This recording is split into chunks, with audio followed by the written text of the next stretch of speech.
يا أيها الذين آمنوا اتقوا الله حق تقاته ولا تموتن إلا وأنتم مسلمون يا أيها الناس اتقوا ربكم الذي خلقكم من نفس واحدة وخلق منها زوجها وبث منهما رجالا كثيرا ونساء واتقوا الله الذي تساءلون به والأرحام إن الله كان عليكم رقيبا يا أيها الذين آمنوا اتقوا الله وقولوا قولا سديدا يصلح لكم أعمالكم ويغفر لكم ذنوبكم ومن يطع الله ورسوله فقد فاز فوزا عظيما وقال النبي صلى الله عليه وعلى آله وسلم من يريد الله به خيرا يفقهه في الدين. Jamaah salat maghrib Masjid Muhammadiyah Darul Hasan rahimani wa rahimakumullah. Alhamdulillah kita masih berjumpa kembali dalam kajian rutin setiap Selasa malam Rabu. Salawat serta salam semoga tercurah limpahkan kepada guru terbaik kita, baginda Nabi besar Muhammad SAW, pada keluarganya, para istrinya, segenap sahabatnya dan umatnya yang senantiasa istiqomah mengikuti manhaj, mengikuti tata cara beragama beliau ila yaumil qiyamah, sampai hari kiamat nanti. Dan semoga pada malam hari yang penuh berkah ini Allah berkenan melalui wasilah makalah ini Allah SWT menurunkan ilmunya sehingga kita bisa mengamalkannya dan menjadikan bekal untuk menghadapnya kelak. Kita lanjutkan pembahasan tentang fikih kurban,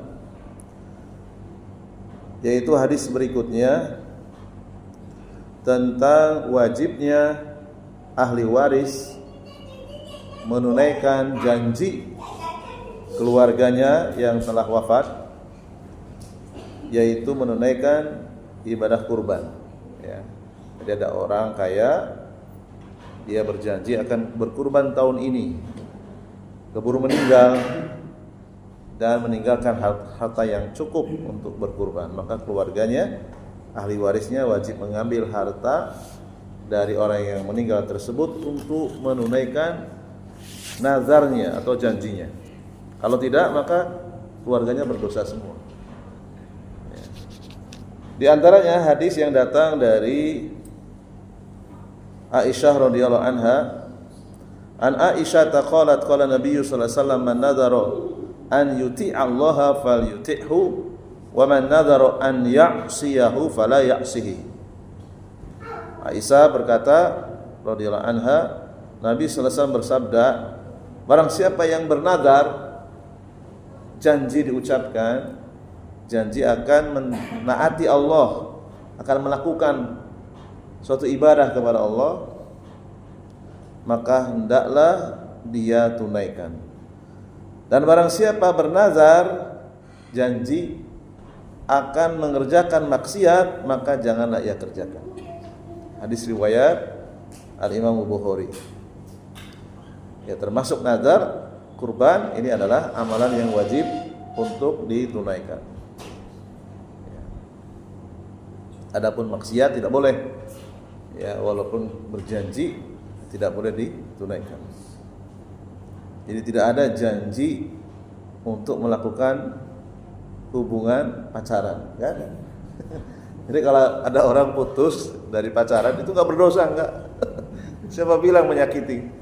Ya, yang dilarang itu bercerai tanpa alasan. Kalau sekedar putus pacar ngapain? Itu maksiatnya. Tidak usah ditepati. Ya, karena itu bukan ibadah. Ya. Nah, ini kalau kita punya pegangan kan enak hidup itu ya.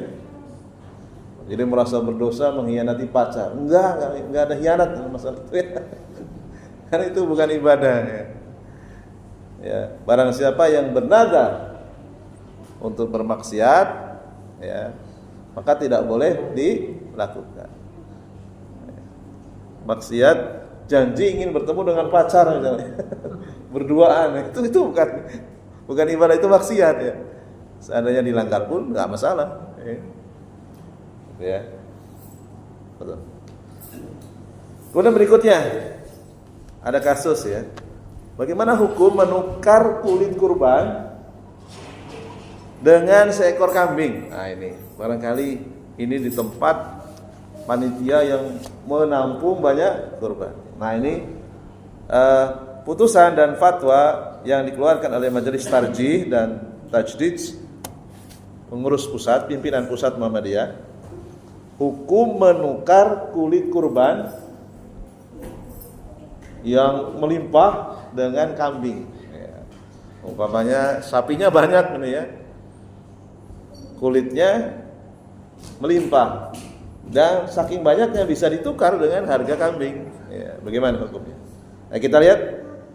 Qala Sulaiman ibnu Musa akhbarani Zubaidun anna Aba Sa'id al-Khudri ata ahlahu fawajada qas'atan min qadidil ahdha fa aba an yakulahu fa ata Qatadata ibna an-Nu'mani fa ahbarahu anna Nabiy sallallahu alaihi wasallam qama fa qala inni kuntu amartukum an la ta'kulu al-adahiyya fawqa salasati ayyam litasa'akum wa inni uhillu lakum fakulu minhu ma syi'tum wa la tabi'u luhumal haji wal adahi fakulu wa tasaddaqu wastamti'u bijuludiha wa la tabi'uha.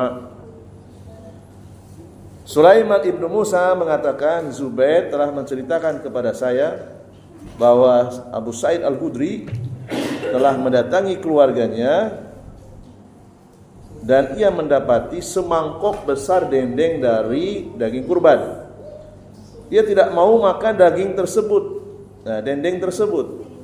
Kemudian Abu Sa'id al-Khudri, ini seorang sahabat, mendatangi Qatadah ibnu Nu'man dan menceritakan bahwa Nabi SAW bersabda, sungguh aku telah memerintahkan agar tidak makan daging kurban lebih dari 3 hari agar mencukupi kamu sekalian. Dan sekarang saya membolehkan kamu akan hal itu. Berarti perkataan Nabi harus dicerna baik-baik ya. Dulunya melarang, sekarang membolehkan. Apa yang dilarang tadi? Tidak boleh makan daging kurban lebih dari 3 hari. Sekarang dibolehkan. Ya.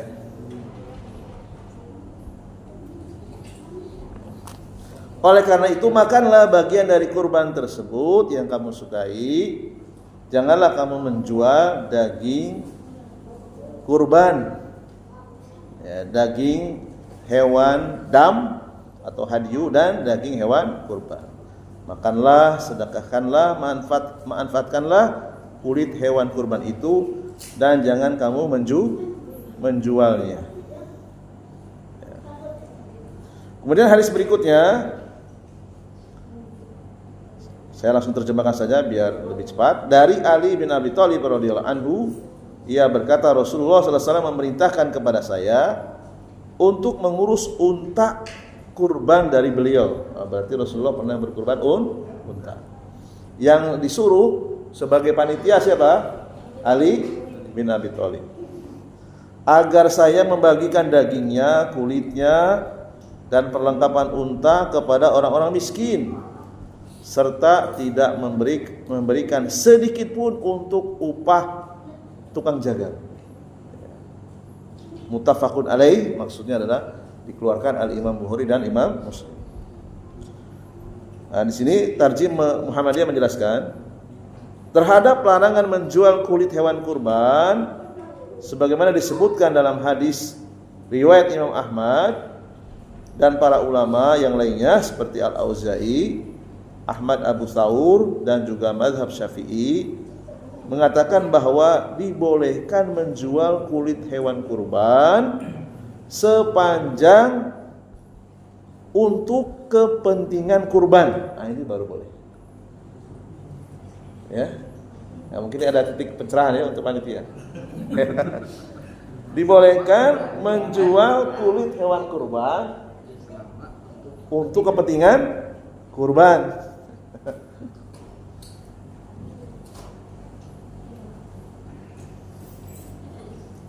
Jadi pemanfaatan kulit hewan tersebut jika dikaitkan dengan perintah untuk membagikan, sebagaimana disebutkan dalam hadis riwayat Imam Bukhari Muslim, yaitu pemanfaatannya untuk dibagikan kepada orang miskin. Kulitnya banyak, ini kulit sapi ini. Satu kulit sapi itu nilainya lumayan, dikumpulkan bisa untuk beli kambing lagi, disembelih lagi, dibagikan lagi, boleh. Ya.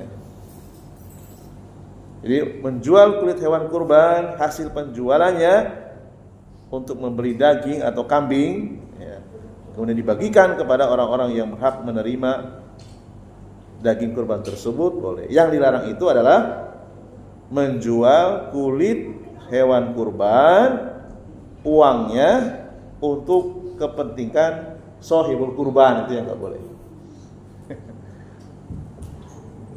Jadi membaca hadis kita harus butuh keterangan para ulama. Para ulama tarjih membahas, ya, yang tidak boleh seperti apa, yang boleh seperti apa.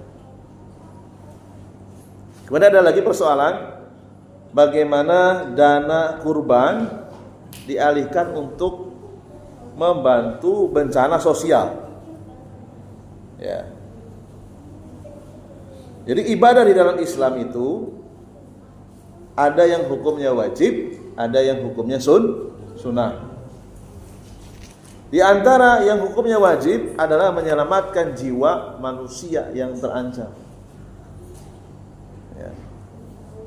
Jadi kehidupan atau menjaga nyawa itu termasuk perkara daruri. Ya.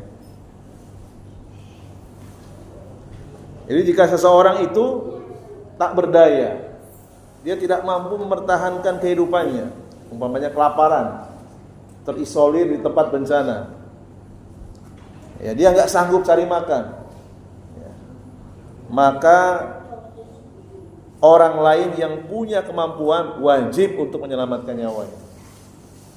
Kalau tidak, berdosa. Jadi kalau ada tetangga kita mati kelaparan, kita tahu dan kita mampu, kita berdosa semuanya. Berdosa semuanya tetangganya. Gara-gara kita tidak membantu dia memberi makan. Dia orangnya menjaga kehormatan, nggak minta-minta. Ditahan lapar sampai mati misalnya. Ya, kita tahu dia kelaparan dan kita mendiamkan dia, nah, kita berdosa semua. Ya. Maka tak sungkan-sungkan untuk memberikan tawaran makan kepada orang yang miskin, orang yang kelihatannya sudah lama ini nggak makan. Tawarkan saja. Siapa tahu dia bersedia. Kadang orang mau minta malu. Apalagi orang yang tak berdaya berada di tempat bencana. Di sini disebutkan contohnya, misalnya ketika terjadi tsunami atau gempa. Ya. Dan orang yang menyelamatkan nyawa manusia karena orang tersebut tidak berdaya, lemah, hampir mati, ya. Allah puji dalam surat Al-Maidah ayat 32. A'udzubillahi minasyaitonirrajim. Man qatala nafsan bighairi nafsin aw fasadin fil ard faka'annama qatalan nas jami'an wa man ahyaha faka'annama ahya'an nas jami'an. Al-Maidah 32. Barang siapa yang membunuh seorang manusia bukan karena orang itu membunuh orang lain, dia membunuh enggak ada alasan. Bukan karena membuat kerusakan di muka bumi, seakan-akan dia telah membunuh manusia seluruhnya. Apa maksudnya? Ketika seorang laki-laki dibunuh, seorang perempuan dibunuh, keturunan dia terputus. Ya. Seakan-akan membunuh seluruh manusia. Dan barang siapa yang memelihara kehidupan seorang manusia, kita menolongnya sehingga dia tidak mati, maka seakan-akan dia telah memelihara kehidupan manusia semuanya. Jadi keturunan dia tidak putus. Ya, berarti kita memelihara orang tersebut dan memelihara keturunannya. Sementara kurban ini wajib atau sunnah? Hukum asalnya sunnah. Ya. Menjaga nyawa manusia wajib. Ya. Diriwayatkan dari Jabir radhiyallahu anhu, "Sholaitu ma'a Rasulillah sallallahu alaihi wasallam indal adha falamma insarafa ata bikabsin fadabahu faqal bismillahi wallahu akbar Allahumma hadza anni wa amman lam yudahi min ummati. Saya sholat Id, sholat Idul Adha bersama Rasulullah. Kemudian setelah selesai, kepada beliau diberikan seekor kambing yang besar, gibas. Lalu beliau menyembelihnya sambil berdoa, Bismillahi Allahu Akbar. Ini doa mau menyembelih. Allahumma ahadza anni wa amman lam yudahi min ummati. Ini kurban dariku dan dari orang yang tidak berkurban dari umatku. Jadi kalau kita mengucapkan seperti Rasulullah boleh. Bismillahi wallahu akbar. Allahumma hadza anni. Seperti itu boleh. Ya. Dengan nama Allah, Allah Maha Besar, ya Allah, ini adalah kurban dari saya termasuk keluar.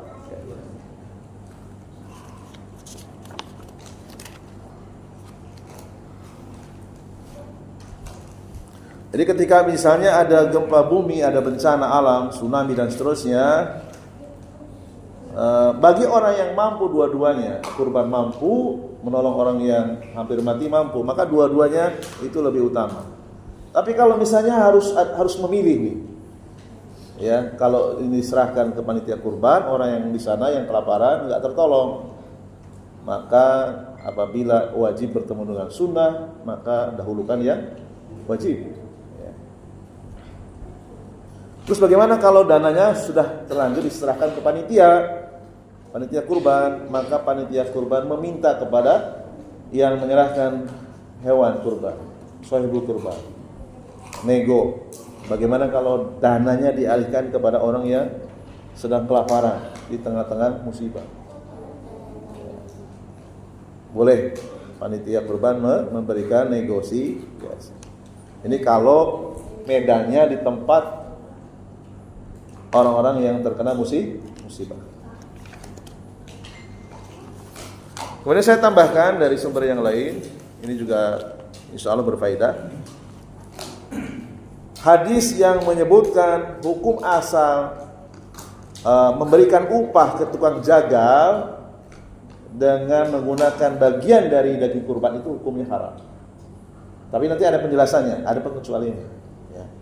Di antaranya dari Ali bin Abi Thalib radhiyallahu anhu, beliau mengatakan, "Anna Nabiy sallallahu alaihi wasallam amarahu an yaquma ala budnatin wa amarahu an yuqsima budnahu kullaha luhumaha wa juludaha," dan seterusnya.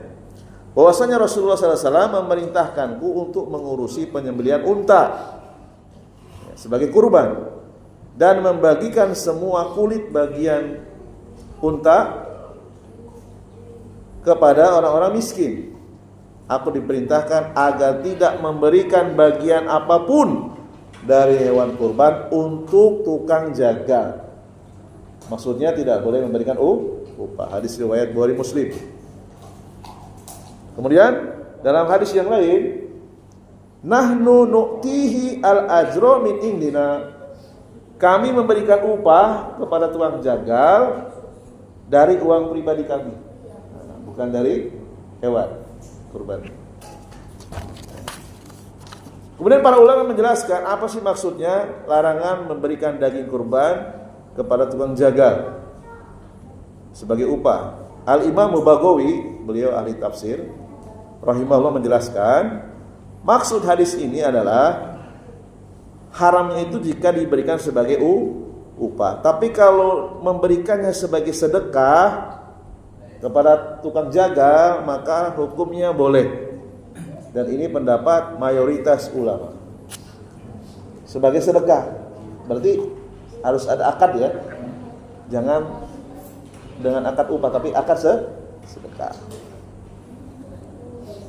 Demikian juga Ibnu Hajar Al-Asqalani menjelaskan maksudnya adalah larangan memberikan tukang jagal dari bagian kurban itu sebagai upah, itu yang dilarang itu ya, upah. Kemudian Al-Imam An-Nawawi rahimahullah ta'ala menjelaskan tukang jagal boleh diberikan karena statusnya dia bagian dari kaum muslimin Ya, tapi akadnya sebagai hadiah. Boleh. Misalnya saya menyerahkan hewan kurban. Tolong panitia tukang jaganya dikasih paha ya. Boleh. Tapi hadiah. Sebagai hadiah boleh. Ya.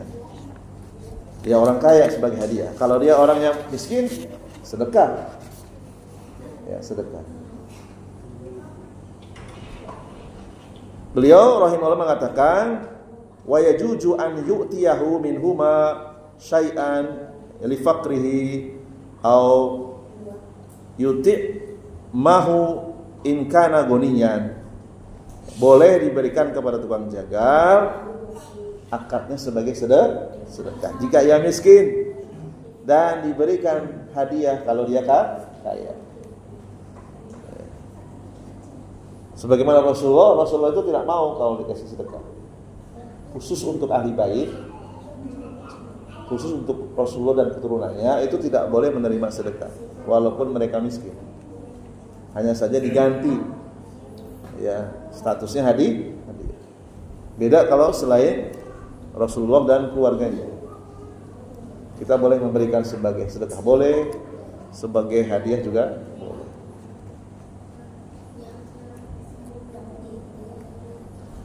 Hal ini berdasarkan bahwasanya daging kurban itu sebagiannya dimakan, sebagiannya disimpan, sebagiannya disedekahkan. Rasulullah bersabda, "Fakulu waddakhiru watasaddaqu." Namun sekarang silahkan makan daging kurban, simpan juga boleh, disedekahkan juga boleh. Hadis riwayat Imam Muslim. Dan juga pendapat salah seorang ulama di zaman sekarang, dan ini juga sering dikutip oleh Majelis Tarjih, yaitu pendapat Syekh Muhammad bin Shalih Al-Utsaimin rahimahullah taala, amma itaul jazari ya ujrotahu minha fala yajuz wa amma itauhu hadiyatan minha fala ba's. Adapun memberikan upah kepada tukang jagal dari sebagian kurban hukumnya terlarang. Namun memberikannya sebagai hadiah tidaklah mengapa. Boleh saja. Ya. Jadi sudah ada solusi ya. Kan? Nah, sekarang ada lagi permasalahan, bagaimana hukum membagikan daging kurban kepada non muslim. Nah, ini sudah ada jawabannya ya. Saya sampaikan secara umum dulu ya dari berbagai pendapat. Mazhab Syafi'iyah, sebagian ulama mazhab Syafi'iyah mengharamkan. Ya. Sebagian ulama Malikiyah makruh. Sebagian ulama Hanafiyah dan Hanabilah atau Hambali boleh. Ya. Asalkan daging kurbannya bukan daging kurban karena nazar atau karena wasiat. Ya. Untuk yang nazar, untuk yang wasiat hanya diberikan kepada kaum muslimin. Tapi kalau kurbannya biasa, bukan karena nazar, bukan karena wasiat, nah ini Hanafiyah dan Hanabilah atau madhab Hambali membolehkannya.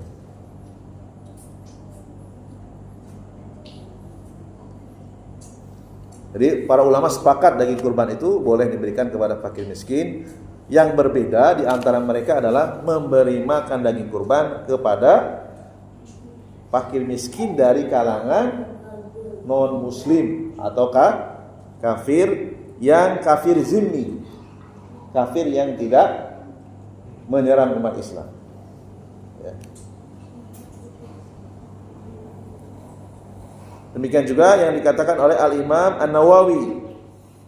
Ya, boleh saja memberikan daging kurban kepada non-muslim asalkan kurbannya kurban bukan dari nazar atau wasiat.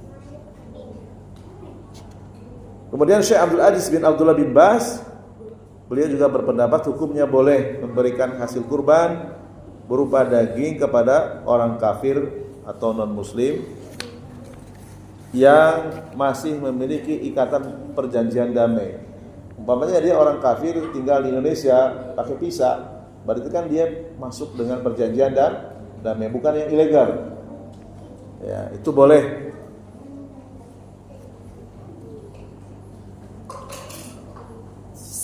Demikian juga Lajnah Daimah, komisi fatwa dari Saudi Arabia. Hukumnya boleh memberikan daging kurban kepada orang-orang kafir atau non-muslim yang tidak menyerang umat Islam. Di antara dalilnya adalah Nabi sallallahu alaihi wasallam pernah memerintahkan Asma, putrinya Abu Bakar, untuk menyambung hubungan baik dengan ibunya, padahal ibunya masih musyrik, termasuk memberikan hewan kurban. Bahkan pernah diperintahkan oleh Rasulullah. Jadi orang kafir yang tidak memusuhi orang Islam itu boleh. Ya. Jadi sudah ada jawabannya. Barangkali dicukupkan dulu sampai pembahasan ini. Kita buka diskusi. Ya.